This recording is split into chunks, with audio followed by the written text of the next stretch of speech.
I will be turning 21 next week, so in honor of that, my almost 21-year-old self will be giving 21 pieces of advice to my younger self. Don't take everything so seriously. I'm the type of person who tends to stress over even the smallest things and get all worked up over things that go wrong. The truth is, stakes are never as high as I make them out to be in my head. I think ultimately that's led to me being in my head a lot and not enjoying the moments in my life. I highly recommend journaling. One thing I've realized as I've gotten older is just how large my capacity is to forget things and forget literally everything, no matter how recent it was or how important to me it has been. Things that are in your memory now are not necessarily gonna be in your memory later in your life. Take a little bit of time every day, write something down that happened to you or that you thought about, or just reflect on how you've been feeling. Journaling is good for you. It's an outlet and it can help you figure out things in your life that you're going through. Wear sunscreen. I cannot emphasize this enough. Literally every single time you go outside, you need to have sunscreen on, even if it's cloudy. Whether you're a girl or a guy, whether you care about aging or not, it's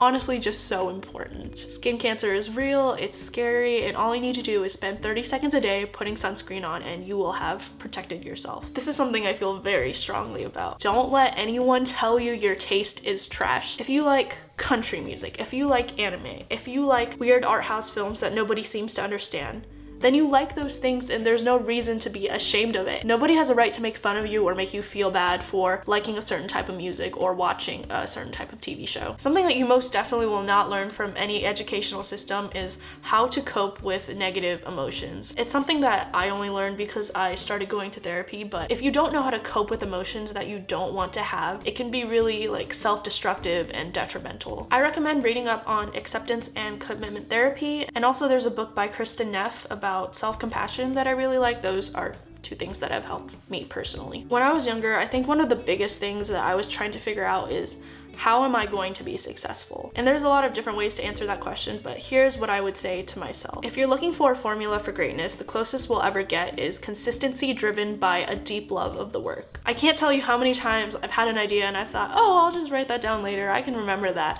Literally in 30 seconds, it's gone, it's never to be seen again. I personally make notes in my phone because it's easier to organize, but if you need to keep sticky notes and pens everywhere, then do whatever works for you. I have found that putting myself in uncomfortable situations often leads to growth and new experiences. Even though it can be really scary to go out of your comfort zone, most of the time you'll be glad that you did it. Prioritize your mental and physical health because eventually it'll come back and bite you in the ass. And I don't mean now when you're still young. When you're older is when you'll start to feel those effects if you haven't been taking care of your body. I read somewhere that you are the average of the 5 people you spend the most amount of time with. I definitely think that's true. It's important to pick people in your life who you want to have an influence on you. Your friends are not your friends if they make you feel bad about yourself. This is something I only realized looking back on the people I used to be around in high school and remembering the little jabs that they made at me and the notes about the way I looked that day. Looking back on it, I realized that they didn't necessarily have bad intentions, but it wasn't good for my self-image, and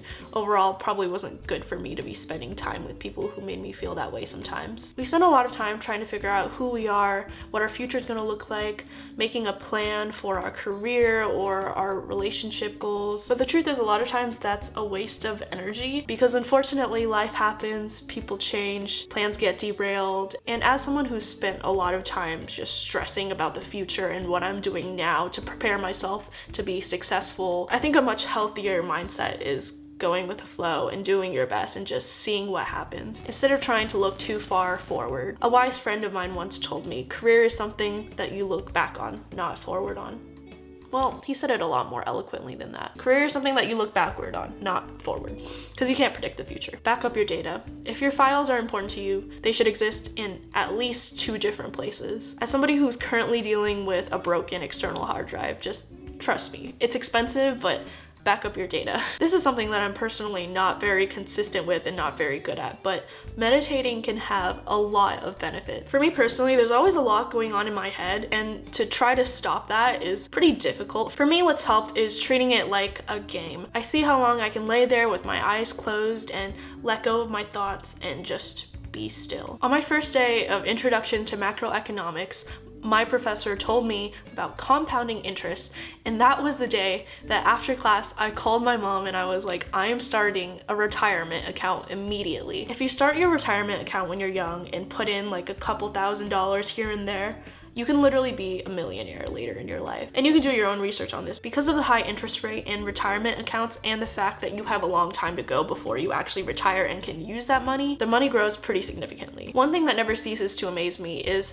how much there is to learn and how much of it I don't know. I think there's a lot of power in realizing when you're young that there's only so much that you know and that you have a long way to go, and therefore allowing yourself to make mistakes and giving yourself room to grow. Avoid debt at all costs. Don't get a credit card if you can't pay it off. Honestly, debt is like a dark, rainy cloud over your head that just doesn't go away until you pay it off, so keep that in mind. Don't depend on materialistic goods, Instagram followers, or a promotion at work to give you happiness. This is something that I talk about a lot more in depth in my video, How to Be Happy, which I will link below. Instead, focus your energy on developing a solid and dependable group of people in your life and taking care of your mental and physical health. I know this is an age where a lot of young people feel pressured to decide what to major in or what career they're doing or what they're doing with their life, and that's honestly really hard. Whether you have too many hobbies and interests and you can't pick one of them, or you're not drawn to any particular path at all. For those people, there's a quote I really like that says, "Stay close to anything that makes you glad you're alive." Try not to gossip and talk about people, because